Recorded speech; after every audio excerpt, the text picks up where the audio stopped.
জমি বেদখল হওয়ার পর প্রথম 6 মাস পার হয়ে গেছে, তার মানেই কি সব শেষ? আপনার সম্পত্তি কি চিরকালের জন্য হাতছাড়া হয়ে গেল? জবাব হচ্ছে না, সব শেষ হয়ে যায়নি। তবে হ্যাঁ, এর পরের রাস্তাটা আগের চেয়ে কঠিন এবং দীর্ঘমেয়াদী। বেআইনিভাবে জমি বা সম্পত্তি বেদখল হলে আইনগতভাবে তা উদ্ধার করার জন্য আমাদের সুনির্দিষ্ট প্রতিকার আইনে মূলত দুটি রাস্তা আছে। একটি হচ্ছে ধারা ৮ এবং অন্যটি হচ্ছে ধারা ৯। কখন কোন রাস্তাটি আপনার জন্য সহজ এবং কখন আরো পরিস্থিতি জটিল হয়ে উঠবে তা নিয়ে আমরা বিস্তারিত আলোচনা করব।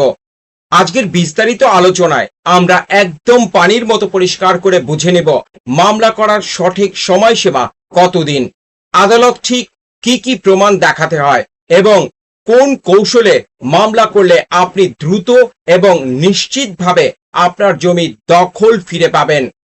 তাই কোনো অংশ মিস না করে ভিডিওটি শেষ পর্যন্ত মনোযোগ দিয়ে শুনুন। মূল আলোচনা ধারা ৯ এবং ৮ এর গভীরে। ধারা ৯ এর ব্যাখ্যা, দ্রুত প্রতিকার ও বেদখলের গল্প। এবার আসা যাক সুনির্দিষ্ট প্রতিকার আইনের চমৎকার এবং জরুরি ধারাটিতে, যা হলো ধারা ৯। সহজ ভাষায় এই ধারাটি হলো আপনার জন্য জরুরি উদ্ধারকারী দল।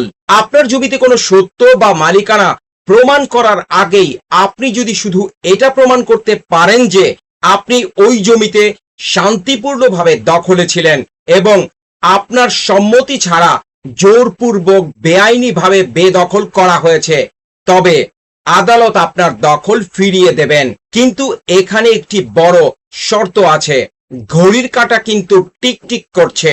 বেদখল হওয়ার দিন থেকে ঠিক 6 মাসের মধ্যে আপনাকে আদালতে গিয়ে মামলা দায়ের করতে হবে। একদিন দেরি হলেও ৯ ধারার বিশেষ সুবিধা পাবেন না। আদালতে এই মামলায় বিচারক মূলত দুটি জিনিস দেখেন। এক, বেদখল হওয়ার ঠিক আগ মুহূর্তে আপনি আপনার জমির নিয়ন্ত্রণ বা দখলে ছিলেন কিনা। ২, আপনাকে আইনগত পদ্ধতি ছাড়া জোর খাটিয়ে বের করে দেওয়া হয়েছে কিনা। এখানে আপনার দলিল ঠিক আছে কিনা বা অন্য পক্ষ জমির মালিক কিনা তা আদালত বিচার করে না। ৯ ধারায় মামলা জেতার জন্য ঘটনার পরপরই আপনাকে কিছু জরুরি প্রমাণ জোগাড় করতে হবে। সম্পত্তি বেদখল হওয়া মাত্রই স্থানীয় থানায় একটি জিডি করুন। বেদখল হওয়ার সময় কোনো ছবি বা ভিডিও থাকলে তা সংরক্ষণ করুন। সবচেয়ে গুরুত্বপূর্ণ হলো আশেপাশের প্রতিবেশী বা সাক্ষী ঠিক রাখুন, যারা আদালতে এসে বলতে পারবেন যে হ্যাঁ, এই জমিতে ইনি ছিলেন এবং ওনারা এসে জোর করে তাড়িয়ে দিয়েছে। প্রয়োজনে কোর্টে স্থানীয় তদন্ত বা লোকাল ইনভেস্টিগেশনের আবেদন করাও একটি দারুণ টেকনিক।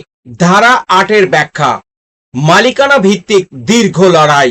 এবার ধরুন কোনো কারণে সেই 6 মাসের সীমানা পার হয়ে গেল, কিংবা আপনাকে জোর করে তাড়ানো হয়নি, বরং কেউ গোপনে বা জালিয়াতি করে আপনার জমি দখল করে নিয়েছে। তখন আপনার একমাত্র ভরসা হলো এই আইনের ৮ ধারা। ৮ ধারা হলো মালিকানার ভিত্তিতে খাস দখল পুনরুদ্ধার। এই ধারার সুবিধা হলো মামলা করার জন্য আপনাকে কোনো লম্বা সময় পাবেন। তামাদি আইন অনুযায়ী বেদখল হওয়ার দিন থেকে পুরো 12 বছর। মনে রাখবেন, ৯ ধারার চেয়ে ৮ ধারার লড়াইটা অনেক বেশি কঠিন, কারণ এখানে শুধু দখল ছিলেন তা বললেই হবে না, আপনাকে আদালতের সামনে প্রমাণ করতে হবে যে আপনি ওই জমির আসল এবং আইনগত মালিক। অর্থাৎ মালিকানা বা টাইটেল প্রমাণ করাই হলো আপনার মামলার মূল শর্ত। এই মামলার মেরুদণ্ড হলো আপনার কাগজপত্র। আদালতে দাঁড়াতে হলে আপনার 4টি জিনিস একদম রেডি রাখতে হবে। ১, আপনার মূল দলিল বা বায়া দলিল। ২, সিএস, এসএ, আরএস থেকে সর্বশেষ বিএস খতিয়ান পর্যন্ত। ৩, আপনার নামে নামজারি বা মিউটেশন খতিয়ান এবং ডিসিআর। এবং ৪, সর্বশেষ পরিশোধ করা হাল সনদের ভূমি উন্নয়ন কর বা খাজনার রসিদ। আপনার কাগজ যত বেশি শক্তিশালী হবে, এই ৮ ধারায় মামলা জেতার ততটাই নিশ্চিত হবে। ধারা ৮ এবং ৯ এর সরাসরি তুলনা এবং মূল কৌশল। তাহলে সহজ কথায় যদি আমরা তুলনা করি, 9 ধারা মানে হচ্ছে দ্রুত সমাধান, কম ঝামেলার প্রমাণ এবং চট জলদি দখল ফিরে পাওয়ার রাস্তা, যেখানে শুধু দখল থাকাটাই আসল কথা। আর 8 ধারা মানে হচ্ছে 12 বছরের দীর্ঘ সময় এবং এখানে লড়াইটা বড় এবং আপনাকে কাগজের জোর নিয়ে মালিকানা প্রমাণ করতেই হবে। এবার শুনুন আইনি কৌশলটি কি। জমি বেদখল হলে আপনার প্রথম টার্গেট হওয়া উচিত 9 ধারা। সময় নষ্ট না করে 6 মাসের জানালাটি ব্যবহার করুন, কারণ এখানে কোর্ট দ্রুত রায় দেয়। কিন্তু এখানে কোনো কারণে যদি কেউ 6 মাস পার হয়ে যায়, তবে হতাশ না হয়ে ঠান্ডা মাথায় সব কাগজ গুছিয়ে 8 ধারার অধীনে দীর্ঘমেয়াদী লড়াইয়ের প্রস্তুতি নিন। বেদখল হওয়া এবং স্থানীয় সাক্ষীর গুরুত্ব। এতক্ষণ তো আমরা আইন বা ধারাগুলো জানলাম, এবার আসুন আলোচনা করি সবচেয়ে গুরুত্বপূর্ণ বিষয় নিয়ে। তা হলো প্র্যাকটিক্যাল কেস স্টাডি বা মাঠ পর্যায়ের আসল কৌশল।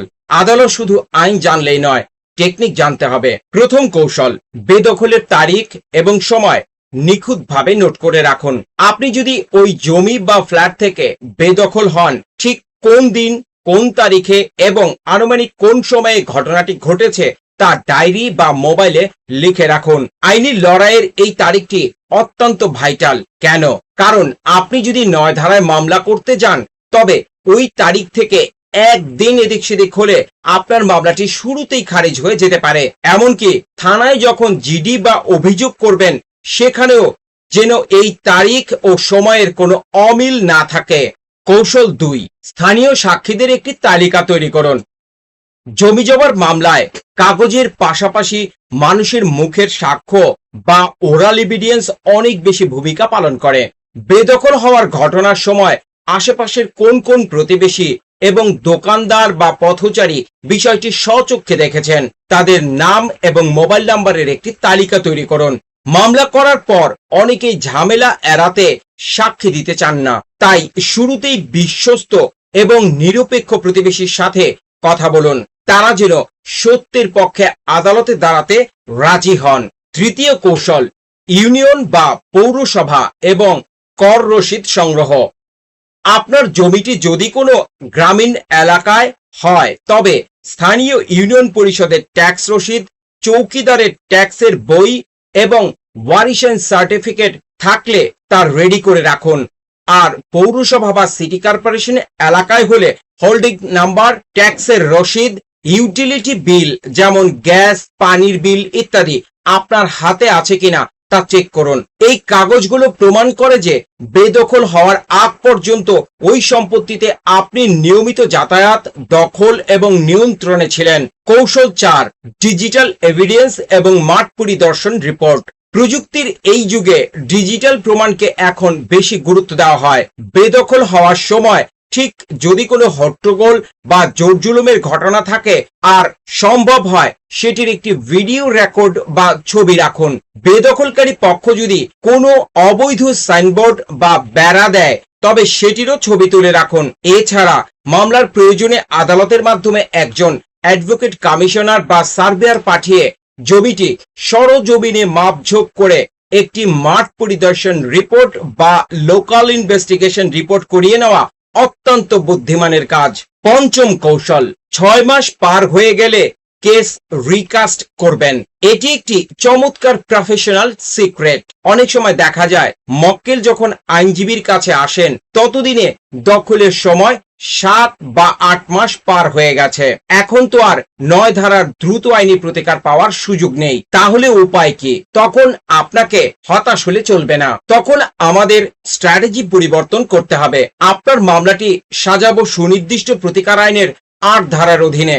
তবে এখানে তার সাথে দেওয়ানি কার্যবিধির 39 আদেশের অধীনে একটি অস্থায়ী নিষেধাজ্ঞা বা টেম্পোরারি ইনজাংশনের আবেদন যুক্ত হবে। এর ফলে সুবিধা কি হবে? 8 ধারার মূল মামলাটি চলতে হয়তো কিছুটা সময় লাগবে, কিন্তু নিষেধাজ্ঞার আবেদনের কারণে আদালত যদি অন্য পক্ষকে জমিতে নতুন কোনো স্থাপনা তৈরি বা হস্তান্তরের নিষেধাজ্ঞা দেয়, তবে আপনার জমিটি সুরক্ষিত থাকবে। অর্থাৎ 8 ধারার উইন্ডো মিস হলেও 9 ধারার সাথে নিষেধাজ্ঞার কম্বিনেশন ব্যবহার করে কেসটি চমৎকারভাবে রিকাস্ট করা সম্ভব। আমরা আলোচনার এ পর্যায়ে আমি আপনাদের 3টি সাধারণ বা মারাত্মক ভুলের কথা বলবো, যা অনেক মক্কেলই আবেগের বশে বা অজ্ঞতার কারণে করে বসেন এবং পরবর্তীতে নিজের জেতা মামলাও হেরে যান। ভুল নাম্বার 1, অতিরিক্ত দেরি করা বা তামাদির খপ্পরে পড়া। জমি বেদখল হওয়ার পরই অনেকে ভাবেন, ঠিক আছে, স্থানীয় একটু সালিশ মীমাংসা করার চেষ্টা করি, দেখি তারা জমি ছাড়ে কিনা। এই সালিশ মীমাংসার পেছনে ঘুরতে ঘুরতে যে মূল্যবান 6টি মাস পার হয়ে যায়। মনে রাখবেন, সালিশ করার চেষ্টা করা কোনো আইনি অজুহাত বা এক্সকিউজ হিসেবে আদালতে গ্রহণযোগ্য নয়। তাই আপোষের চেষ্টা করলেও সমান্তরালভাবে আইনি পদক্ষেপের প্রস্তুতি সচল করুন। ভুল নাম্বার 2, অসম্পূর্ণ কাগজপত্র নিয়ে কোর্টে যাওয়া। বিশেষ করে 8 ধারার মামলায় অনেকে বায়াদলিল বা পুরনো কোনো খতিয়ান ছাড়াই তাড়াহুড়ো করে মামলা ফাইল করে দেন। বিরোধী পক্ষ যখন কোর্টে তাদের জালিয়াতি করা কাগজ নিখুঁতভাবে উপস্থাপন করেন, তখন আপনার মামলা দুর্বল হয়ে পড়ে। তাই মামলা ফাইলিং এর আগেই সার্টিফাইড কপি বা খতিয়ানের চেইন একদম সম্পূর্ণ করে নেওয়া উচিত। ভুল নাম্বার 3, ভুল ধারা নির্বাচন। যেখানে আপনার জমির কোনো টাইটেল বা মালিকানার কাগজ পরিষ্কার নেই, শুধু দলিল ছিল, সেখানে ভুল করে 8 ধারায় মামলা করে বসলে মালিকানা প্রমাণ করতে না পেরে কেসটি কিন্তু হেরে যেতে পারেন। আবার যেখানে 12 বছর পার হয়ে গেছে, সেখানে আবেগের বশে 9 ধারায় মামলা করলে শুরুতেই টিকবে না। তাই আপনার কেসের ফ্যাক্ট অনুযায়ী ধারাটি নির্বাচন করা সবচেয়ে জরুরি। এবার আমরা কিছু বাস্তব ভিত্তিক কেস স্টাডি আলোচনা করব। 2 মাস আগে বেদখল। চলুন তাত্ত্বিক আলোচনা বাদ দিয়ে আমরা 3টি বাস্তব উদাহরণ নিয়ে আলোচনা করব। ধরুন, রহিম সাহেবের একটি খালি জায়গা আছে। গত 2 মাস আগে এলাকার কিছু প্রভাবশালী লোক রাতের অন্ধকারে তার জায়গায় ইটের দেওয়াল তুলে দিল, তাকে ভেতর থেকে ঢুকতে দিল না। তাই এই পরিস্থিতিতে রহিম সাহেবের জন্য সবচেয়ে সেরা এবং একমাত্র চটজলদি সমাধান হলো সরাসরি 9 ধারার অধীনে মামলা করা। যেহেতু ঘটনাটা 2 মাস আগের, তাই 6 মাস সময়সীমা এখনো পার হয়নি। রহিম সাহেব শুধু প্রমাণ করবেন যে 2 মাস আগে তিনি ওইখানে নিয়মিত যাতায়াত এবং ওটার দখলে ছিলেন। আদালত অন্য পক্ষের কোনো কাগজ না দেখেই দ্রুত রহিম সাহেবকে দেওয়াল তোলা থেকে ফেরত দিতে পারার আদেশ দিতে পারেন। এবার ধরুন আরেকটি গল্প করিম সাহেবের। তিনি প্রবাসে ছিলেন। 1 বছর আগে দেশে এসে দেখলেন তার পৈতৃক জমিতে অন্য একজন ভুয়া দলিল বানিয়ে দখল করে বসে আছে। করিম সাহেব গত 1 বছর ধরে নানা জায়গায় ঘুরে স্থানীয়ভাবে মীমাংসার চেষ্টা করেও ব্যর্থ হয়েছেন। এই ক্ষেত্রে করিম সাহেব কিন্তু আর 9 ধারার সুবিধা পাবেন না, কারণ এখানে বেদখলের 1 বছর পার হয়ে গেছে। তাকে এখন যেতে হবে ধারা 8 এর অধীনে। এখানে করিম সাহেব একটু ধৈর্য ধরতে হবে, কারণ তার বাবার জমি এবং পৈতৃক খতিয়ান বা বায়া দলিলগুলো একদম নিখুঁতভাবে আদালতে জমা দিতে হবে। কাগজের জোর যখন তিনি প্রমাণ করতে পারবেন যে ভুয়া দলিলের চেয়ে তার পৈতৃক কাগজের শক্তি বেশি, তখন আদালত তাকে 12 বছরের ভেতরে যে কোনো সময় দখল ফিরিয়ে দেবেন। এবার আসি পারিবারিক বিরোধ দখল। শফিক সাহেবের ঘটনাটি একটু ভিন্ন। এটি একটি পারিবারিক বিরোধ। পৈতৃক সম্পত্তি বন্টন না হতেই তার আপন বড় ভাই মেঝো ভাইয়ের একটি ঘর দখল করে তালা মেরে দিলেন। নিজের দখল নিয়েছেন এবং বলছেন, উত্তরাধিকার সূত্রে আমি এই অংশের মালিক। পারিবারিক বিরোধের এই দখল বদলের ক্ষেত্রে মামলা সাজাতে হবে অত্যন্ত সাবলীল ভাবে। এখানে শুধু কাগজের মারপ্যাচে কাজ হবে না, কারণ 2 পক্ষই একই খতিয়ানের অংশীদার। এই ক্ষেত্রে সাক্ষী এবং স্থানীয় রেকর্ড সবচেয়ে বেশি জোরদার করতে হবে। ইউনিয়ন পরিষদ এবং পৌরসভার ট্যাক্স রসিদে কে কর দিচ্ছিলেন, ওই ঘরে মেঝো ভাই কতদিন ধরে সপরিবারে বসবাস করছিলেন কিনা তার সাক্ষী এবং গ্যাস বিদ্যুতের বিলের কাগজ এবং পারিবারিক বন্টননামা যদি থাকে, তবে তা শক্তভাবে উপস্থাপন করতে হবে। প্রিয় দর্শক, পুরো আলোচনা থেকে একটি বিষয় একদম পরিষ্কার। জমি বা সম্পত্তি বেদখল হলে ঘরে বসে আফসোস না করে এবং শুধু ভাগ্যকে দোষ দেওয়ার চেষ্টা না করে আইন আপনার পাশেই আছে। তাই সেই আইনকে সঠিক সময়ে জাগিয়ে তোলার দায়িত্ব আপনার নিজের। আইনি লড়াইয়ের সময় মতো সঠিক পদক্ষেপ নেওয়াটাও হলো সাফল্যের মূল চাবিকাঠি। 6 মাসের জরুরি সুযোগ হোক কিংবা 12 বছরের আইনি লড়াই, সঠিক সিদ্ধান্ত এবং সঠিক কাগজপত্র আপনাকে আপনার অধিকার ফিরিয়ে দেবে। আমাদের এই ভিডিও বানানোর মূল উদ্দেশ্য হলো আপনাকে সচেতন করা, যেন বিপদের সময় কেউ আপনার অজ্ঞতার সুযোগ নিয়ে আপনাকে ঠকাতে না পারে।